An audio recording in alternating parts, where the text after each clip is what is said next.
बेटा एमटीपी दिसंबर 2024 CA inter loss से related कुछ इंडिपेंडेंट एमसीक्यू कह लें, केस सिनारियो कह लें। तो पहला प्रश्न हमारा सेक्शन 121 ऑफ कंपनीज एक्ट के ऊपर है, जहां हम बात करते हैं रिपोर्ट ऑफ ईजीएम। क्या कहता है? कहता है ईजीएम होती है कंपनी की 31/8 को। मान लीजिए कहता है चेयरमैन साहब 2 दिन के बाद ईजीएम के बाद ही वेंट अब्रॉड 31 दिन के लिए। उनकी अनअवेलेबिलिटी की वजह से जो टाइम पीरियड प्रिस्क्राइब किया गया है और हमें कॉपी ऑफ रिपोर्ट रजिस्ट्रार को देनी होती है। तो कहता है रिपोर्ट साइन की गई है 2 directors of the company of which 1 was additional director. तो कमेंट ऑन साइनिंग, तो 121 की साइनिंग के ऊपर देखिए ये प्रश्न है।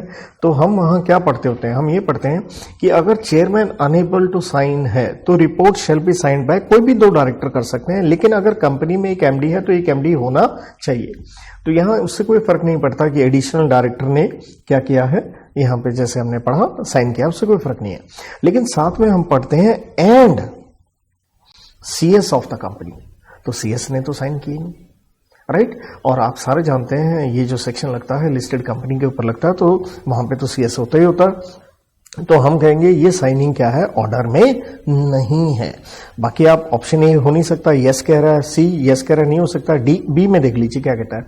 No the signing is not an order as only chairman. नहीं भैया, अगर अनएबल टू साइन है तो कोई और भी साइन कर सकता है, 2 डायरेक्टर एक एमडी अगर हो तो, लेकिन पक्का साथ में सीएस होना चाहिए।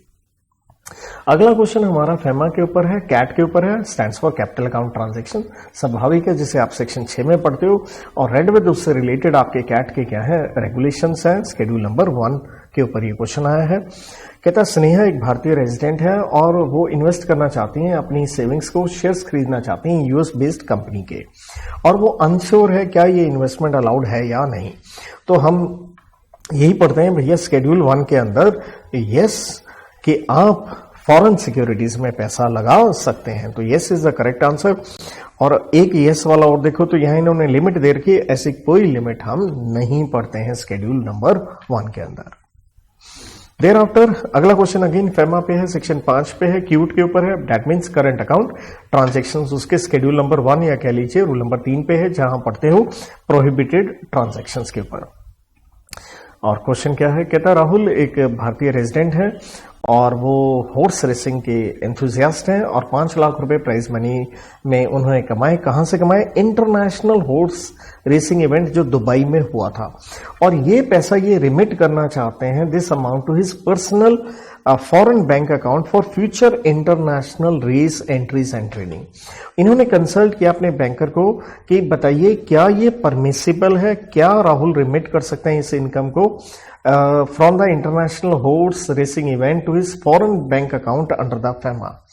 तो देखिए हम क्लियरली पढ़ते हैं शेड्यूल 1 में कि रेमिटेंस फ्रॉम रेसिंग, राइडिंग और any other hobby is prohibited. Straightaway no is the answer.